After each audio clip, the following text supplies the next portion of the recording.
O que é um crime? A resposta parece simples. É a violação de uma lei escrita num código. Mas e se a mesma lei, impressa na mesma página, tiver pesos diferentes dependendo de quem a viola? Imagine esta cena. Um supermercado. Maria, 32 anos, mãe de 2 filhos, esconde 2 pacotes de macarrão e um molho de tomate na sua bolsa. Agora, imagine esta outra cena.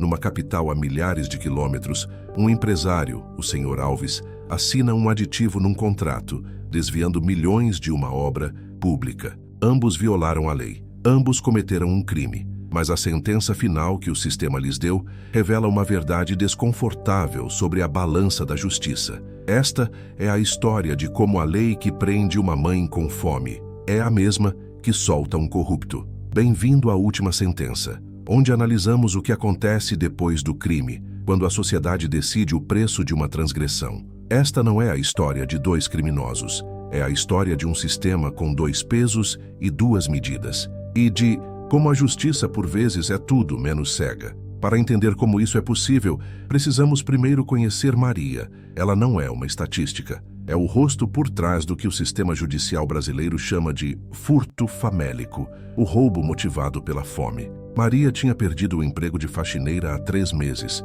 O dinheiro do acerto tinha acabado. O pai dos seus filhos, de 5 e 7 anos, tinha desaparecido. Por 2 semanas, ela sobreviveu de biscates e da ajuda de vizinhos, mas a ajuda secou. Naquela manhã, o armário estava vazio. Não havia pão, não havia arroz, não havia nada. O que havia era o choro baixo do seu filho mais novo. Um som que, para uma mãe, é mais ensurdecedor que qualquer alarme. A decisão de entrar no supermercado não foi um ato de maldade, mas de desespero. Um cálculo frio e aterrorizante de que o risco da humilhação era menor que a certeza de ver os seus filhos com fome por mais uma noite. Dentro do supermercado, cada corredor era um campo minado. O seu coração batia descontrolado. Ela não olhava para os produtos de luxo, para os eletrônicos, para nada que tivesse valor de revenda. Os seus olhos estavam fixos nos itens mais básicos. Macarrão, R$ 4,50. Molho de tomate, R$ 3,20. Um pacote de bolachas, R$ 5,00. O seu crime totalizou 12,70. Com as mãos a tremer, ela colocou os produtos na bolsa, tentando agir com naturalidade, mas o seu rosto denunciava o seu pânico. Ela não conseguiu passar pela porta. O segurança, um homem treinado para ver a hesitação como um sinal de culpa, abordou-a com uma firmeza protocolar. A humilhação pública, em frente a outros clientes, foi a primeira parte da sua sentença. A segunda parte foi a aplicação fria e eficiente da lei. A polícia foi chamada. Na delegacia, Maria não era uma mãe desesperada. Era a autora de um flagrante delito de furto qualificado. Ela não tinha dinheiro para um advogado. Foi-lhe designado um defensor público que ela só veria na audiência de custódia. O princípio da insignificância, uma tese jurídica que argumenta que o sistema penal não deve se ocupar de ofensas mínimas que não representam um perigo real para a sociedade, deveria ser a sua salvação.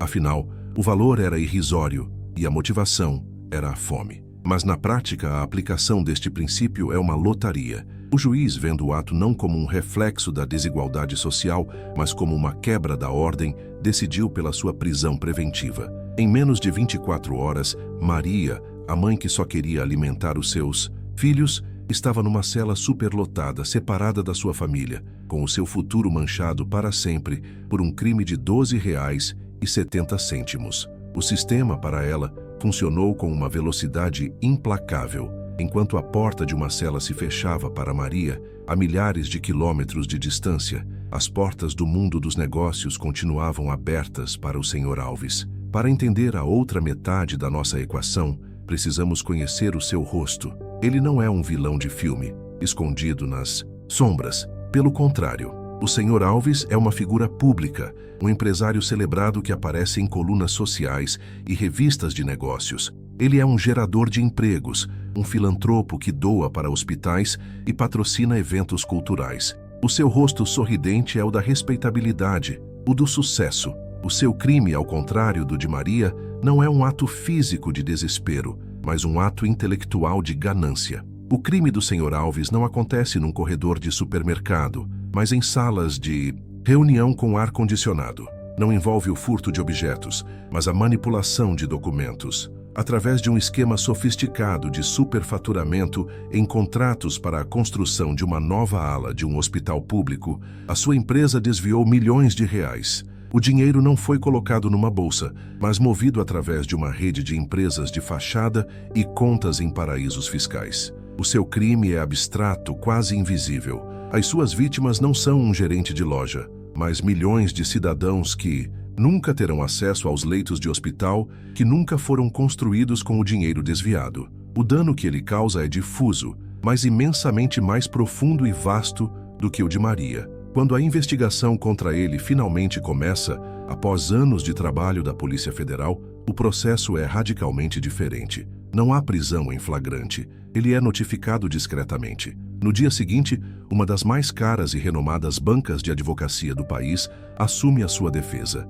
E aqui, a velocidade da justiça muda de ritmo. O processo de Maria foi um sprint de 24 horas para a prisão. O do Sr. Alves será uma maratona de uma década através dos tribunais. A sua defesa não tenta provar a sua inocência de imediato. A primeira estratégia é atacar o processo em si. Eles questionam a legalidade das escutas, a competência do juiz, a validade de cada documento apreendido. Cada pequena vitória processual significa mais um ano de atraso. E isto leva-nos à nossa análise da ferramenta, o próprio Código Penal. Enquanto a ferramenta usada contra Maria foi o martelo do flagrante delito, as ferramentas à disposição do Sr. Alves são um conjunto de bisturis cirúrgicos. A sua defesa utiliza um arsenal de recursos protelatórios, levando o caso para o Superior Tribunal de Justiça, depois para o Supremo Tribunal Federal. A complexidade de provar crimes financeiros, que deixam um rastro de papel em vez de impressões digitais, joga a seu favor. Os procuradores precisam de construir uma montanha de provas irrefutáveis, e a defesa precisa apenas de encontrar uma única falha geológica para derrubar tudo. Mas a ferramenta mais poderosa na sua caixa é o conceito de prescrição. No Brasil, o Estado tem um prazo para julgar e condenar um réu. Se esse prazo, que varia conforme o crime se esgota, o Estado perde o direito de punir e o crime caduca. A estratégia da defesa do Sr. Alves é, portanto, usar todos os recursos e apelações possíveis, não necessariamente para obter uma absolvição no mérito, mas para fazer o tempo passar. Cada recurso, cada adiamento, cada manobra processual é um movimento deliberado para empurrar o processo em direção ao abismo da prescrição. A lei, que deveria garantir um julgamento justo, é transformada numa arma para garantir que não haja julgamento algum. A conclusão desta análise é assustadora. A lei é de facto a mesma. O Código Penal é um só, mas a sua aplicação é radicalmente diferente. Para Maria, a lei é um muro intransponível. Para o Sr. Alves, é um labirinto complexo, cheio de passagens secretas e saídas de emergência, e ele tem o mapa mais caro que o dinheiro pode comprar. Enquanto Maria está presa num sistema desenhado para a punição rápida da pobreza, o Sr. Alves navega num sistema que oferece inúmeras garantias e escapatórias para o poder. Chegamos ao momento da sentença, o clímax de qualquer processo judicial. Mas para Maria e para o Sr. Alves, este momento não poderia ser mais diferente. O julgamento de Maria acontece em poucos meses. É um processo rápido, quase burocrático. Ela senta-se perante um juiz que vê dezenas de casos como o dela todos os dias. O seu defensor público faz o seu melhor, argumenta o furto famélico, o princípio da insignificância, o desespero de uma mãe. Mas o promotor argumenta a necessidade de manter a ordem, de proteger a propriedade privada, de evitar que o mau exemplo se espalhe. A decisão é rápida, culpada. A pena é leve, talvez 1 ano de prisão convertida em serviços comunitários. Para o sistema parece uma demonstração de clemência,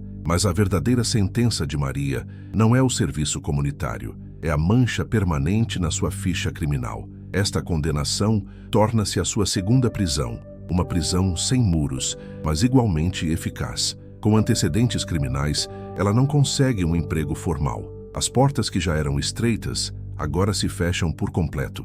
Ela é empurrada para a informalidade, para os biscates, ainda mais precários, vivendo com o medo constante de não conseguir sustentar os seus filhos. A sentença do sistema não foi apenas punir o seu ato, foi condená-la a um ciclo perpétuo de pobreza e exclusão. A justiça para Maria Foi um ato rápido, público e com consequências para toda a vida, por um crime de R$ 12,70. Do outro lado do espectro, o processo do Sr. Alves arrasta-se por quase uma década. Os jornais já mal se lembram do caso. A opinião pública, cansada de tantos escândalos, seguiu em frente. E, então, numa nota de rodapé na secção de justiça de um jornal, a notícia é publicada. O Supremo Tribunal Federal, numa decisão final, acata um dos últimos recursos da defesa e declara a prescrição da pretensão punitiva. O crime prescreveu. Uma palavra técnica de som quase inofensivo, mas com um poder aniquilador.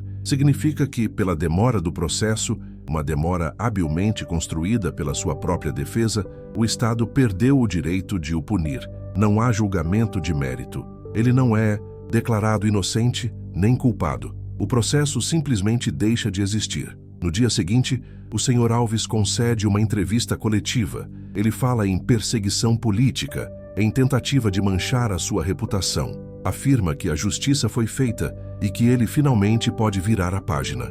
Legalmente, ele é um homem livre. O dinheiro desviado nunca foi recuperado. Os leitos de hospital nunca foram construídos. A sua vida de luxo continua inalterada. A sua sentença foi o inconveniente de alguns anos de litígio, um custo de negócio que ele pôde pagar confortavelmente. Este contraste final expõe a consequência sistêmica mais devastadora. R$ 12,70 levaram uma mulher à condenação e a um ciclo de pobreza. Milhões de reais em desvios levaram um homem a uma absolvição técnica. O que isto ensina à sociedade? Ensina que a justiça não é cega. Pelo contrário, ela parece ter uma visão aguçada para a classe social. Ensina que o sistema é extremamente eficiente a punir os vulneráveis e surpreendentemente ineficaz a responsabilizar os poderosos. Esta percepção corrói a fundação da confiança social. Gera um cinismo perigoso, uma crença de que as regras só se aplicam aos de baixo.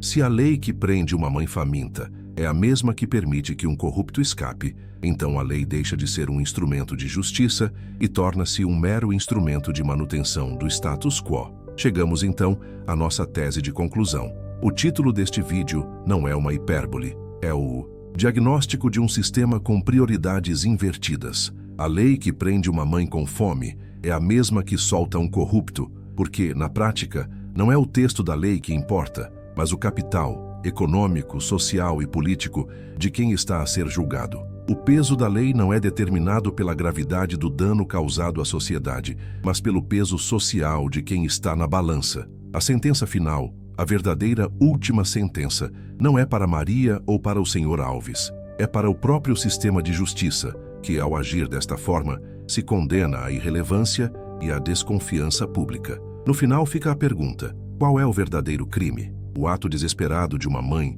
para alimentar os seus filhos? Ou o design deliberado de um sistema de justiça que, ao proteger os poderosos e punir os vulneráveis, comete a maior e mais fundamental de todas as injustiças?